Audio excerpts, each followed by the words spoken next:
ત્રીજા મુદ્દાની વાત કરીએ તો કચ્છ જિલ્લાનું પ્રાથમિક શિક્ષણ તંત્ર રામ ભરોસે ચાલી રહ્યું છે। સમગ્ર જિલ્લામાં લગભગ 43% શિક્ષકોની ઘટ છે, જ્યારે લખપત જેવા સરહદી વિસ્તારમાં આ ઘટ 66% સુધી પહોંચી છે। સૌથી ખરાબ સ્થિતિ એ છે કે કેટલીક શાળાઓમાં એક પણ શિક્ષક હાજર નથી અને તેની જાણ પણ જિલ્લા પ્રાથમિક શિક્ષણ અધિકારીને નથી, જે ખૂબ શરમજનક છે। જ્યારે અધિકારી પાસે લિસ્ટ માંગવામાં આવે છે તો અધિકારી કહે છે કે મારે લિસ્ટ મંગાવવું પડશે। આ જવાબ શિક્ષણ તંત્રની ગંભીર બેદરકારી બતાવે છે। ગાંધીનગરના શિક્ષણ વિભાગના અધિકારીઓ પણ જિલ્લા અધિકારી સામે નતમસ્તક દેખાય છે। આ ઉણપ માત્ર આંકડાઓ સુધી સીમિત નથી। વાલીઓનું કહેવું એવું છે કે બાળકો ભણવા તૈયાર છે પણ શિક્ષકો નથી, તો બાળકોનું ભવિષ્ય કોના હાથે સોંપી શકાય? સરકારે માર્ચમાં 4100 શિક્ષકોની ભરતીની જાહેરાત કરી હતી, જેમાં જ્યાં નિમણૂક ત્યાં નિવૃત્તિ જેવી શરતો મુકાઈ, પણ ત્યારબાદ કોઈ કાર્યવાહી જ નથી। સવાલ એ છે કે જો ટ્રસ્ટો શિક્ષકો પૂરા પાડી શકે છે તો સરકાર કેમ નહીં?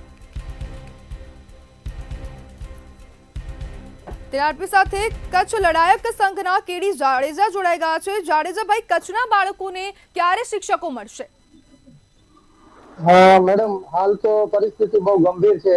અમારી લડત લગભગ 6 મહિનાથી તો ચાલુ જ છે। આશાપુરા ચેરિટેબલ ટ્રસ્ટ અને કચ્છ લડાયક સંઘ સાથે મળીને મુખ્યમંત્રી સુધી પણ અમે લેટર આપ્યા છે કે જેમ તેમ કરીને ભરતી તો ચાલુ થઈ। હાલ આપ જોઈ રહ્યા છો 1 થી 5 ની ભરતી ચાલુ થઈ છે। પહેલા રાઉન્ડમાં 2500 લોકોને બોલાવ્યા હતા, એનામાંથી ખાલી 150 થી 200 લોકો જ ભરતી થયા। એટલે હવે આવી રીતે જોવા જઈએ તો મને નથી લાગતું કે સરકાર ભરતી પૂરી 2500 માંથી કઈક 600 થી 700 લોકો જ જોડાયા। એટલે કઈક સમથિંગ સમજી લો ને તમે કે 50% પણ શિક્ષકો ભરતી નથી થયા। તો આવી રીતે મને લાગી રહ્યું છે સરકાર આ વસ્તુમાં નિષ્ફળ જશે।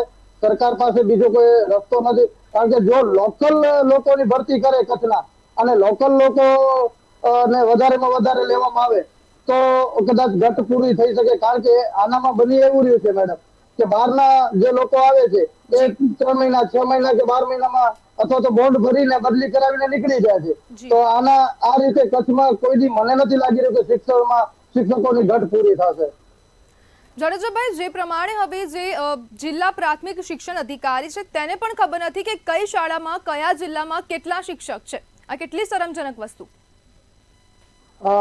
એ તો બહુ શરમજનક વસ્તુ છે। કચ્છ જિલ્લાની હું તમને કહું, અમુક 50 થી 60 શાળાઓ એવી છે જ્યાં એક શિક્ષક નથી, અને લગભગ 70 થી એવી શિક્ષક શાળા એવી છે જ્યાં એક જ શિક્ષક છે। કે હવે આનામાં સમજી લો શિક્ષકો મીટિંગમાં જાય, ચૂંટણીની કાર્યવાહી કરે કે પછી BLO ની કાર્યવાહી સંભાળે અથવા તો બીજી મીટિંગોમાં જાય કે પછી છોકરાઓને ભણાવે। એટલે 100 શાળાઓ એવી છે જ્યાં એક શિક્ષક નથી એમ।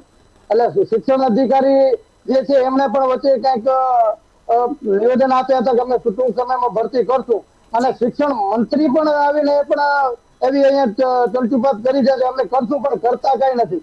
કચ્છના અમુક નેતાઓ અને અમુક જાગૃત નાગરિકો CMO ને પણ મળી આવ્યા, એમના સન્માન પણ કર્યું કે ભાઈ અમે જલ્દી તાત્કાલિક ધોરણે કચ્છ માટે ભરતી કરવામાં આવે। પણ કચ્છ માટે દરેક વખતે ગુજરાત સરકારે ઓરમાન ભર્યું વર્તન કર્યું છે અને ઓરમાનતા રાખી છે કચ્છ સાથે કે કચ્છને જયારે ભરતી કચ્છના લોકોની શિક્ષકોની કરવાની હતી, એના બદલે પહેલા અન્ય જિલ્લાઓમાં કરી અને કચ્છમાં ન કરી। આમ જો કચ્છમાં ફર્સ્ટ ભરતી કચ્છમાં કરવામાં આવે અને પછી બીજા જિલ્લાઓને કરવામાં આવે તો કચ્છને શિક્ષકો પૂરા મળે। કારણ કે આ જે અધિકારીઓ છે અને અમુક નેતાઓ છે એ બધા ક્યાંક ને ક્યાંક દબાયેલા છે, ક્યાંક ને ક્યાંક એમને પોતાના અધિકારીઓને પોતાના જોબની પડી છે અને નેતાઓને પોતાના ટિકિટની પડી છે। એમને કોઈ પ્રજાથી કે શિક્ષકો કે કચ્છીઓ ભણે એનાથી નથી। એટલે મારો આપના માધ્યમથી મંતવ્ય ન્યૂઝનો હું આભારી છું કે આપ આ મોહિમ ઉપાડી છે અને આપના માધ્યમથી શિક્ષક જાગૃતિ માટે જે અભિયાન ચાલુ કર્યું છે। તો આના કારણે હું આપના માધ્યમથી CMO ને પણ કહેવા માંગુ, CM સાહેબને પણ કહેવા માંગુ છું, શિક્ષણ અધિકારી સાહેબને કહેવા માંગુ છું કે આપ તાત્કાલિક ધોરણે કચ્છ માટે સ્પેશિયલ ભરતી કરાવો। આજે અત્યારે બીજો દોર કચ્છમાં ભરતીનો ચાલુ છે, પણ એનામાં ક્યાંય પણ ક્યાં સફળતા મળે એવું મને નથી લાગી રહ્યું। એટલે 50% થી ઓછી ભરતી થાય તો જે બીજા જિલ્લાઓના સામે બીજા જિલ્લાઓના છે શિક્ષકો એમની બદલી ચાલે એ ભાગી જશે, પાછો કચ્છમાં એ થઈ રહેશે। એટલે કચ્છના છોકરા છોકરીઓ છે એને ક્યાંક ને ક્યાંક ભણવામાં વંચિત રાખવા માટે આ અધિકારીઓ અને નેતાઓ અને ખાસ કરીને ગુજરાત સરકાર ક્યાંક ને ક્યાંક કચ્છ સાથે ઓરમાન ભર્યું વર્તન કરી રહી છે। જી જાડેજાભાઈ, જોડાવા બદલ આપનો આભાર।